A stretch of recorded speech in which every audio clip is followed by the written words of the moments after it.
Hi అండి, welcome to my channel Parvathi. నేను ఈరోజు బెండకాయ పచ్చిరొయ్యల పులుసు పెడుతున్నానండి. అయితే బెండకాయ పచ్చిరొయ్యల పులుసు చాలామంది పెడతారు, కాకపోతే ఏంటంటే నా స్టైల్లో పెట్టి చూపిస్తాను చూడండి. అయితే నేను 1/2 కిలో బెండకాయలు తీసుకున్నాను, పెద్ద సైజు ఉల్లిపాయలు 2 ఉల్లిపాయలు తీసుకున్నాను. ఇదిగోండి మెంతులు, ఒక 1/2 స్పూన్ మెంతులు, ఒక ఇన్ని మెంతులు. ఓకే, అయితే మెంతులు ఎందుకు వేస్తామంటే అండి, మెంతులు ఎందులో వేసుకున్న చలవని చెప్తారు కదా, మెంతులు వాడటం వల్ల చాలా మంచిది. సపరేట్గా మనం మెంతులు అనేది వాడలేం కాబట్టి పులుసుల్లోని కూరల్లోనే వేసుకుంటే ఆ రకంగా మెంతులు అనేవి మనం తినచ్చు. అయితే మెంతులు వేసిన పులుసు చాలా బాగుంటుందండి. ఒక్కసారి మీరు ఎవరైతే రెగ్యులర్గా మెంతులు పులుసుల్లో వాడని వాళ్ళు ఉంటే కనుక ఒక్కసారి మెంతులు ఉల్లిపాయ వేసే ముందు జస్ట్ ఆయిల్ వేయగానే కొంచెం మెంతులు వేపి తర్వాత పులుసు మీరు ఎలా అయితే వండుతారో అలాగే వండి చూడండి. మెంతులు వేసిన పులుసు చాలా బాగుంటుందండి ఫ్లేవర్. ట్రై చేసి చూడండి, ఓకేనా. అయితే ఇప్పుడు మనం 2 టమాటాలు, చిన్న సైజు టమాటాలు, 2 టమాటాలు కొంచెం మిక్సీలో కచ్చపచ్చిగా ఆడుకున్నాను. 1 స్పూన్ కారం, 1 స్పూన్ గరం మసాలా. పచ్చిరొయ్యలు వేస్తాం కదండి, గరం మసాలా కొంచెం వేసుకుంటే ఆ నీసు వాసన అనేది పోతుంది అన్నమాట. అయితే ఒక 50 గ్రాములు చింతపండు తీసుకున్నాను నేను. ఓకేనండి, నిమ్మకాయ సైజు అని అంతా చెప్తారు, అలా కాదు, నేను ఒక 50 గ్రాములు ఉంటుంది నేను చింతపండు తీసుకున్నాను అనమాట. ఓకేనా. అయితే ఇదిగోండి రొయ్యలు. నేను ఏం చేస్తానంటే మనకి అందుబాటులో లేనప్పుడు ఒక్కసారి తీసుకొని ఇలా ఫ్రిడ్జ్లో డీప్లో పెట్టేసి స్టోర్ చేసుకుంటాం అన్నమాట. అయితే చిన్న చిన్న డబ్బాలో పెడతాను, మీకు తెలిసిందే, చూపిస్తాను చాలాసార్లు. కాకపోతే ఆ డబ్బాలో అన్నీ వాడేసాము. ఇప్పుడు ఇవి కొంచెం వాటర్ వేసి ఇప్పుడు క్లీన్ చేయాలి. ఇవి నాకు కొంచెం హడావడిగా ఉండే ఆ రోజు పచ్చళ్ళలో బిజినెస్ కదండి మనకి, హడావడిలో నేను చేయలేకపోయాను. ఇప్పుడు ఈ నరాలు ఉంటాయి, నల్ల కనిపిస్తుంది సరే, ఇవన్నీ క్లీన్ చేసి ఒక 100 గ్రాములు రొయ్యలు వేస్తాను అంతేండి ఆ పులుసులో, అంతమించి ఏమి వేయను. ఆ ఫ్లేవర్ కోసమే నేను రొయ్యలు వేస్తాను. ఓకేనా. బెండకాయ పచ్చిరొయ్యల పులుసు చాలా బాగుంటుంది. చూడండి, మీరు లాస్ట్ వరకు చూడాలి, చూస్తే కానీ ఎలా వండుతున్నాను ఏంటనేది మీకు అర్థమవుతుంది కదా. ఓకేనా. అంటే ఒక్కొక్కరు ఒక్కొక్క రకంగా పెడతారు బెండకాయ పులుసు, నేను నా స్టైల్లో పెడతాను, మీరు కూడా ఇలా ట్రై చేసి చూడండి. అయితే ఇప్పుడు మనం రొయ్యలు క్లీన్ చేసేసుకొని ఫస్ట్ అప్పుడు స్టవ్ వెలిగించుకుందాం. ఓకేనా.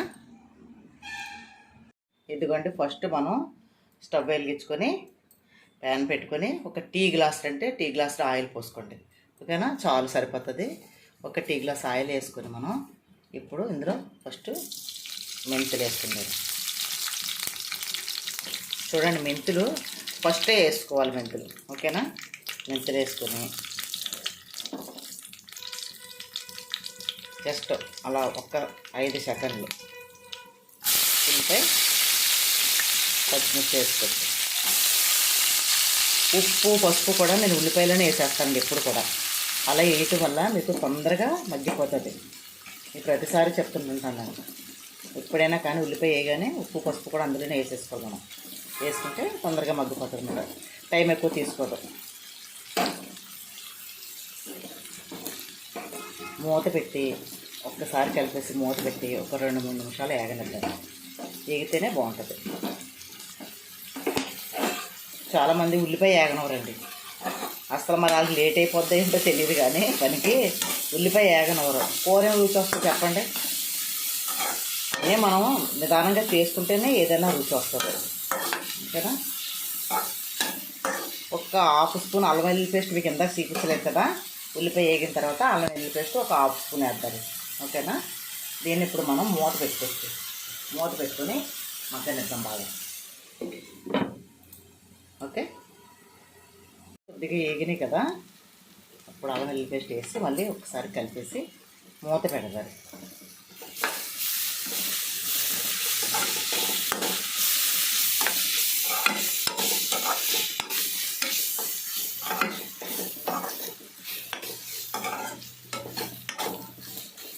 అల్లం వెల్లుల్లి పేస్టులు బయట కొనుక్కోకండి,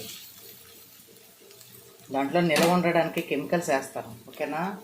అల్లం వెల్లుల్లి పేస్ట్ 5 రూపాయలకి వచ్చేస్తుంది కదా, అది సింపేసుకొని కూరలో పిండేసుకుంటే సరిపోతుంది కదా అనుకుంటే తర్వాత డాక్టర్లు మనం పిండేస్తారు. అర్థమైందే. ఒళ్ళు ఉంచుకొని పని చేసుకోవాలి.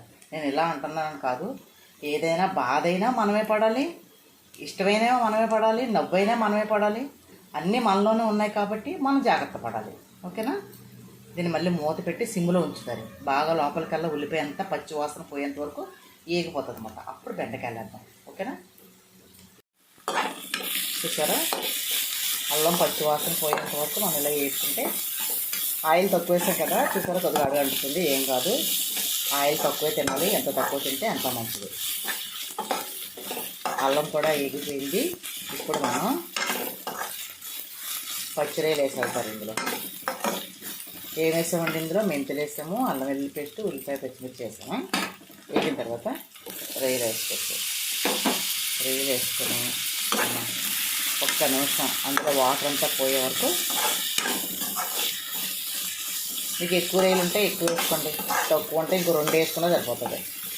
ఈ రొయ్యలు స్మెల్ బాగుంటుందండి, ఈ పులుసులోని ఫ్లేవర్ చాలా బాగుంటుంది. ఓకేనా?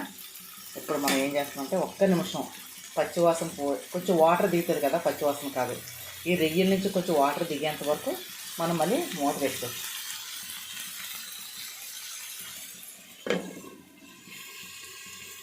మూత పెడదాం. తొందరగా ఒక్క నిమిషంలో ఇంకిపోతుంది వాటర్.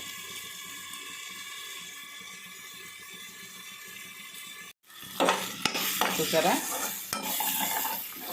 ఇప్పుడు రైల్లో వాటర్ కూడా వచ్చేస్తుంది బయటికి. మనం ఇప్పుడు బెండకాయలు వేసేస్తాం. బెండకాయలు వేసి ఒక్కసారి మళ్ళీ కలిపేసి దీన్ని మనం మళ్ళీ మూత పెడదాం. ఆయిల్ ఎక్కువ వేసాం అనుకోండి ఏం అంటుకోదు, ఆయిల్ తక్కువ వేయడం వల్ల ఇలా అంటుకుంటుంది అన్నమాట. పులుసు వేస్తాం కదా, అప్పుడు దీన్ని సపరేట్ అయిపోతుంది. ఒక్క నిమిషం మూత పెట్టి ఇది అయిన తర్వాత అప్పుడు టమాటా గుజ్జు వేస్తారు. ఓకేనా? ఇప్పుడు మళ్ళీ దీన్ని మూత పెట్టుకోండి, మంట సిమ్లో పెట్టుకుంటారు. ఇప్పుడు మళ్ళీ మూత పెడితే తొందరగా మగ్గిపోతుంది అన్నమాట.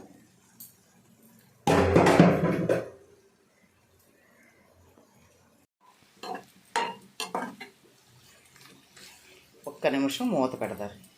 మరీ ఎక్కువ మగ్గనిచ్చామనుకోండి బెండకాయ ఈడిపోయి పులుసు జిగురు వచ్చేస్తుంది. అందుకని మనం ఏం చేయాలంటే జస్ట్ అలా కొంచెం పచ్చివాసన పోయే వరకు అలా కొంచెం సిమ్లో పెట్టుకుంటూ అటు ఇటు కలుపుకోవాలంతే. ఓకేనా? మరీ బెండకాయ ఉడికిపోతే ఇంకా పులుసు జిగురుగా అయిపోతుంది. ఒక్క నిమిషం అంటే ఒక్క నిమిషం మూత పెట్టుకోవచ్చు. మూత పెట్టుకున్నప్పుడు పులుసు ఆల్రెడీ నేను చింతపండు పులుసు రెడీ చేసుకొని పక్కన పెట్టుకున్నాను. ఓకేనా? మీకు ఎక్కువ కావాలంటే పలచగా వేసుకోవచ్చు, చిక్కగా కావాలంటే తక్కువ వేసుకోండి, సరిపోతుంది. నీళ్ళు మగ్గనిద్దారి. ఒక్క నిమిషం మగ్గనిచ్చి పులుసు పోసేయటమే ఇంకా. ఓకేనా? టమాటా గుజ్జు కూడా కొంచెం మగ్గింది కదా, ఇప్పుడు మనం డైరెక్ట్గా పులుసు పోసేసుకోవచ్చు. చింతపండు పులుసు పోసేసుకొని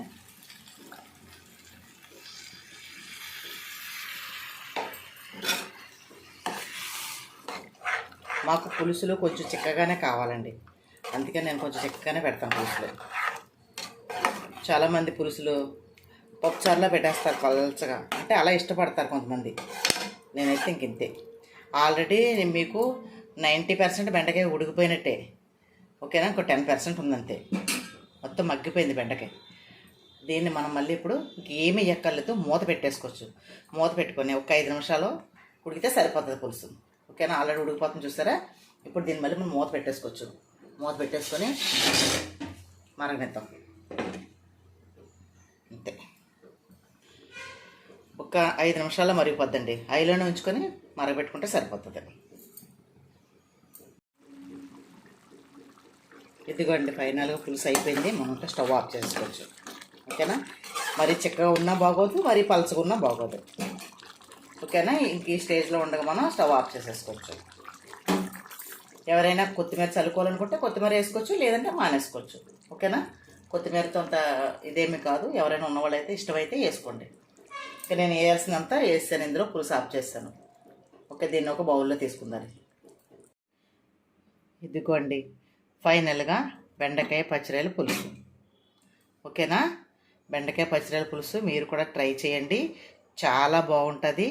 పైగా బెండకాయ తినడం వల్ల మనకి పెద్ద వయసు వచ్చిన తర్వాత మోకాళ్ళు ఆరిపోతుందటండి. జిగురు అనేది మోకాళ్ళలోనే ఆరిపోయి నడుస్తున్నట్టే మనకి నొప్పులు వస్తాయన్నమాట, పెయిన్స్ వస్తాయి, మోకాళ్ళ నొప్పులు వస్తాయి కదా.